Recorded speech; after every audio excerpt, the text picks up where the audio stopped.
Hi everyone, it's Kathy. Thank you so much for joining me. Today I'm going to share how to create a mixed media background the easy way. I used a piece of paper from the new Autumn Hues paper pack, which is just beautiful.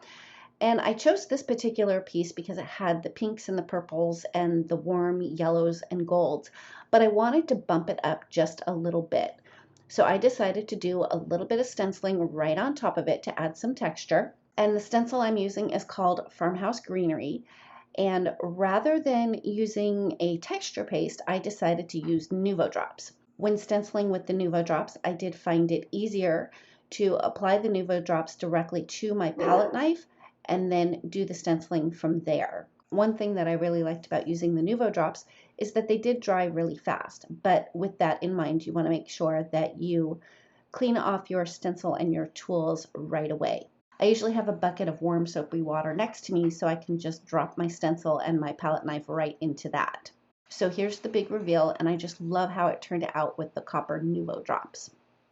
So moving on, I'm going to be doing some watercoloring, and here's a few notes about this. A, I am definitely not a watercolorist, and B, that is not watercolor paper because I was actually planning on doing my Copics but changed my mind at the last minute. Anyway, I stamped the sunflower background stamp using a really dark brown ink, and for the watercoloring I'm going to be using aqua pigment, which I just placed a couple of drops in my palette, and my paintbrush is barely damp, again, because this is not watercolor cardstock.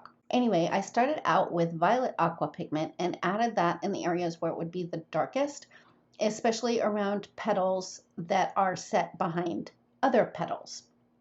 Once I was done with that, I came in with fuchsia aqua pigment and added that to the very center of the petals. And I made sure to leave white space on the outer edges of the petals, especially those that are right up front, to make sure that there was still separation between those petals when I came in with my next color. And my next color was orange. And I did go over some areas where there was the violet and the fuchsia aqua pigment just to get them to blend a little bit. Again, my paintbrush is barely damp because I didn't want to have the color running all over the place, but I did want to have some blending. Finally, I finished up the petals with yellow-orange aqua pigment.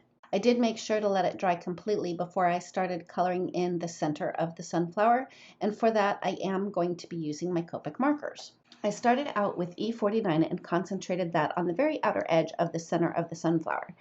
And I did a technique called scumbling, which I think is a fancy word for scribbling, and literally just kind of went back in like little loop-de-doos all the way around. And then after I was done with E49, I came in with E29 and brought it closer in to the center. Next, I came in with E25 and started filling in some of those white spaces that were left over from the scumbling. And then I finished up with E23. After I was done coloring the sunflower, I ran it through my brother's scan and cut machine, and then I used my paper trimmer to cut it in half so that I could have two pieces. I ran my stenciled piece of patterned paper through my die cutting machine with a wonky stitched rectangle die just to add a little bit more interest to the front. I used liquid glue to adhere my sunflowers to the front of my card panel, and I had stamped the sentiment "Thinking of You" from the Butterflies stamp set and ran that through my die cut machine with one of the dies from the Simple Sentiments die set. I adhered that panel to the front of a top folding A2 sized pink note card, and to finish it up I just added a few more drops of the Copper Penny Nuvo drops, and that finishes up my card for today. Thank you so much for joining me. If you liked this video, please give it a thumbs up. If you've not yet subscribed, we'd love it if you would, and don't forget to ring the bell so you're notified every time a new video is posted. Thanks again, and we'll see you next time.